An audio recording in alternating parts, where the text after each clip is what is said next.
Top quality और consistent performance के लिए सिर्फ सिल्वर पंप्स एंड मोटर्स, नाम याद रखना। આ તરફ જૂનાગઢમાં અંબાજીમાં જે ગાદીનો વિવાદ છે દિવસે ને દિવસે વધુ વિકરી રહ્યો છે. આમાં હવે તપાસ સમિતિની રચના કરી દેવામાં આવી છે. જૂના અખાડાના આચાર્ય મહામંડલેશ્વર અવધેશાનંદ ગિરિજીએ રચના કરી. જૂના અખાડાએ 11 સભ્યોની તપાસ સમિતિની રચના કરી છે.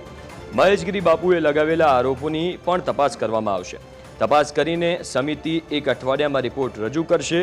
તપાસ સમિતિના અધ્યક્ષ આચાર્ય મહામંડલેશ્વર અવધેશાનંદ ગિરિજી રહેવાના છે. મહંત મોહન ભારતી મહારાજની આગેવાનીમાં આ समिति तपास करશે. अब श्रीपंत स्तंभ जूना अखाड़े ने एक समिति गठित किया है. वो समिति में विशेष रूप से आचार्य महामंडलेश्वर अवधेशानंद गिरी जी महाराज जो है संरक्षक होंगे और जो हमारे कुंभ मेले का प्रबंधक है जो श्रीमान मोहन भारती जो सचिव भी है चारमढ़ी के, वो इसके अध्यक्ष रहेंगे. और विशेष रूप से उसमें और 11 सदस्यों का नाम है इसके अंदर में. जो कपिलपुरी जी जो उपाचार्य जी है आचार्य महामंडलेश्वर के रूप में, जो कपिलपुरी जी महाराज है. फिर जो महामंडलेश्वर महेशानंद गिरी जी महाराज है. फिर श्री गणपत गिरी जी जो सचिव जूना अखाड़ा तिरामढ़ी के.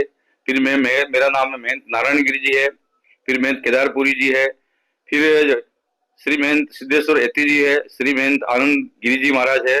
फिर श्री महंत शिवानंद सरस्वती है. उसके बाद वर्तमान जो श्री महंत है निरंजन भारती जी है. ये 11 सदस्यों की समिति बनाई है.